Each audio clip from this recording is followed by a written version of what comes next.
really hope this doesn't all get blown away. Me, you, cameras.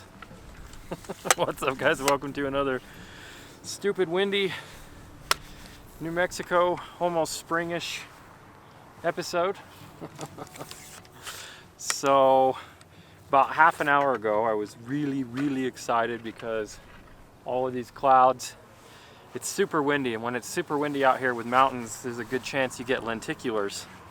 Lenticulars are some of my favorite types of clouds, and lenticulars at sunset or sunrise are even more of my favorite type of clouds. That did not happen. There's too many clouds showing up, but I'm determined to get an image anyways. An image with this guy. So today I finally got my RF 70-200, the F4 version, the new version, and I am so excited because it is so much lighter than my other 70-200s, and that makes me very excited for being able to get out more with it and landscape stuff. I love longer lenses, and I'll have my 100-500 tomorrow, so this will probably be my favorite lens of all time until tomorrow. But anyways, if you follow my channel, then you know how much I love my long lenses, and if you don't, welcome to my channel. I'm a photographer and I love long lenses. So I'm very excited about the potential for bringing and I know some photographers would consider 70-200 a long lens. I don't, because I shoot usually a lot longer with the 1-400 and my 800 and stuff like that. But having a long lens out in the field and being able to hike with it, most importantly, you know, like if I'm going on backpacking stuff and just really longer hikes where I've already got a lot of weight from food and water and all this other stuff, having this, because long lenses for landscapes are by far my favorite. I'm very excited. I'm not sure if I mentioned that before yet or not. I'm very excited. What I'm not excited about is this wind. So quick tip for long lenses in wind: take your lens hoods off. It makes your lens act like a sail. It'll pick up even more wind and blow it around even more. I'm gonna put this up. So I'm gonna take that lens off, that lens hood. We're not gonna get a sunset. I was really hoping for a seriously epic sunset. It's not gonna happen. And I already missed all the good light on my Happiness Mountains over there. So now I'm left with what I'm probably gonna do is a time lapse for a long exposure blue hour blend.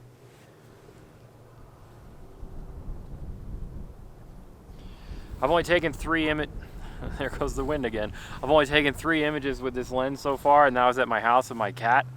And I was really happy with them. I mean, you can't go wrong taking pictures of a cat, right? That was a rhetorical question. I love cats. But I didn't get this lens for my cat.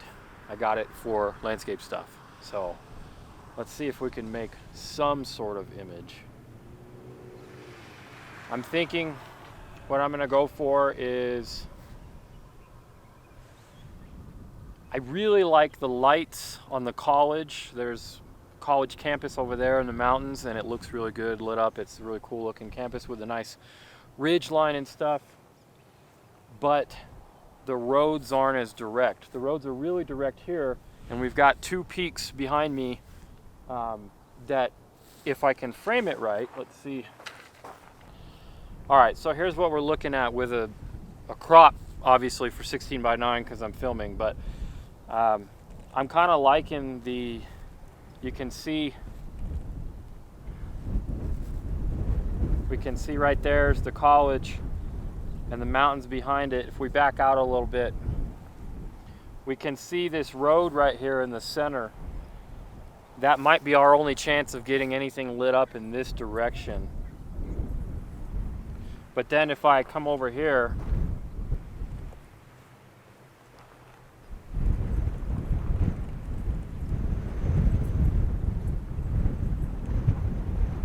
I actually kind of like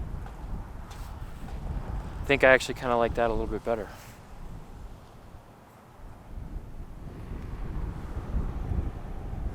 All right, so that's zoomed all the way out at 70.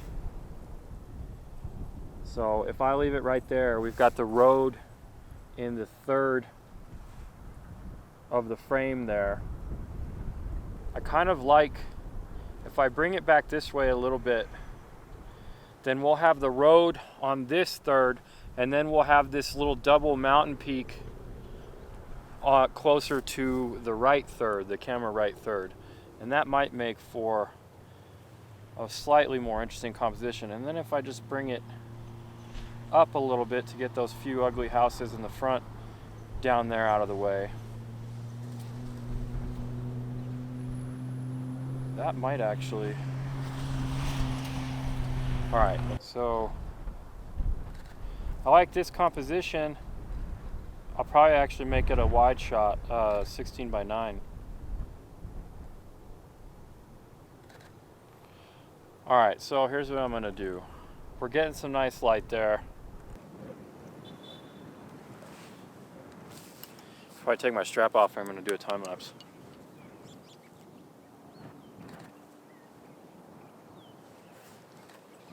All right, 3-second interval, f8. It's starting at 40th of a second. ISO 100, aperture priority mode, so as it gets darker, it'll increase the shutter speed. That's actually starting to look pretty nice, the light over there. We're getting just a tiny, tiny bit of light on this side. So for the long exposure blend, this might actually work out. We'll see. Maybe I'll grab a quick time lapse of this too. I only brought the 2 cameras. I only brought the one I'm filming with and my R5. I left my R6. Oh, now crap. See, now we're getting the good light on the mountain. This is when I would want both of my long lenses. So I would want my 1-400 or my 1-500. So I could be picking off even tighter shots of the epic light that's starting to happen on the mountains. If the sunlight gets under that, I'm gonna cry. But that is looking good, and already I'm wishing that I hadn't started the time lapse. I guess I could stop it, but you just gotta pick, you know, you gotta, well, what are you going with, you know? I could pick off some good shots right now, but we'll give this one shot a chance. It'll be a nice time blend. We'll see what happens.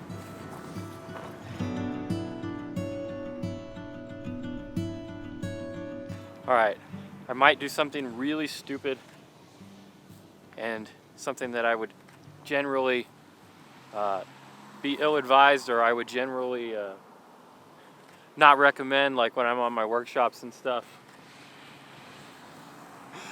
I think I'm gonna stop this and I'm gonna turn it that way, because this is overexposed, you can't see it, but that's lighting up.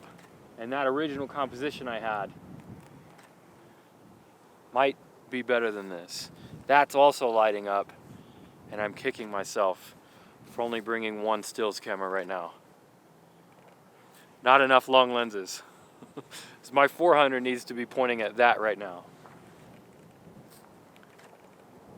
I mean, this is okay, but there's a big blue gap in this shot, and I don't like it as much.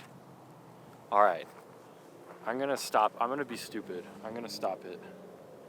I got enough to blend, though. I need to put this back in manual mode for a second. Wow. Okay. This needs to go handheld. Tip number 2, do not be afraid to ditch your tripod. Tripods are a crutch. Sometimes they are extremely necessary. Sometimes they are not. I am in just the wrong spot because, look at this. All right. Those clouds are amazing over that ridge, but that stupid telephone pole, and even if I zoom in,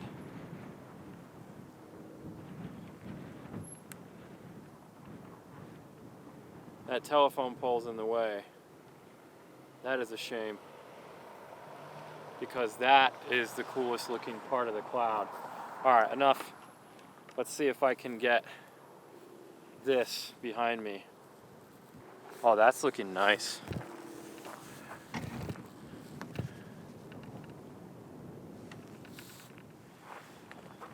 Oh, this is looking good though. All right, here we go. So check this out. This is what we're looking at now. If I get my original composition in there, now once the lights start coming on down here, I think we can make that. All right, I think I like that. I'm gonna lock my focus down again. All right, so we're gonna go back to aperture priority mode, and we're gonna start this here shorter time lapse. So we're getting really good color right now. I did not see that coming. I thought, oh my God. Are you kidding me? There's color everywhere. See, when am I gonna learn to keep my mouth shut about saying things are gonna be a dud? There's a spot about half a mile down the road, quarter mile down the road, that doesn't have these telephone poles, and it has a more southern view, and I thought, no, the south isn't gonna light up. South is lighting up. That's that way. And that looks incredible. I'm happy with this though. I just, you know, you're always, as a landscape photographer, running around looking at light, wishing you could be at 10 million different places at once with 37 different cameras. And normally I have at least 3 cameras. If you guys are not new to my channel, then you definitely know when I'm running out here trying to do too many things at once. This is looking good though. I might be pleasantly happy with this. We got a time lapse. We're gonna get a long exposure, so we got 2 for 1. That's pretty exciting. Hold on, let me look at this.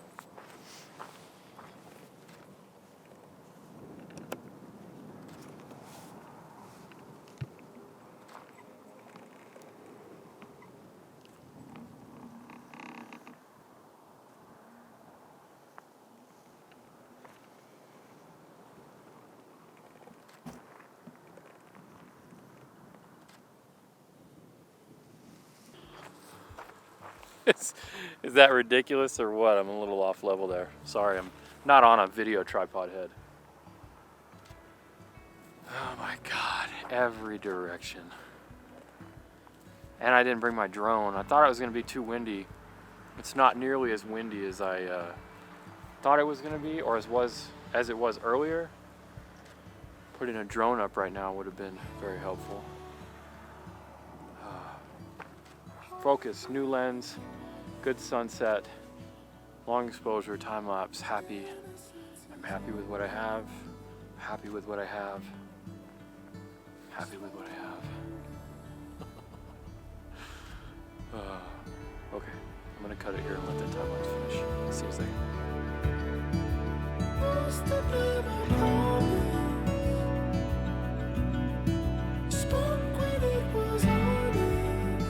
All right, well, it's getting dark now. All the color's gone. Lights are starting to come on. So time lapse will be wrapping up here pretty soon. We'll be able to blend the lights on with the bottom with the nice sunset colors on top. Should be pretty nice little shot. It's not the most amazing image in the world, but haven't been out in a while because there's been no clouds. And now today there are clouds finally on the day that my 7200 shows up. So I'm excited. I'm as excited as I can be. I think image quality wise, I'm also very excited. Like I said, I've only taken those 3 cat pictures, but I was able to crop in on those. Like those were all 50% cropped, and the image quality on my R5, it looked amazing. I haven't tried it on my R6 yet. I haven't tried it on my RP yet, but I'm sure I will. And so far, very, very happy. I will be doing more videos on the 7200 with the 7200, you know, using it both for video and for stills. I'll be doing probably a longer review on it once I get to know it. This is just my super ultra first look. I'm not going to be comparing it to anything. I have my Tamron 70-200, the EF 2.8 version, which I absolutely love. That lens, the G2. If I hadn't have switched, I would have kept that, you know, probably forever. But switching over gives me the opportunity to get the RF one, And so I'm not going to directly compare it to that or anything like that.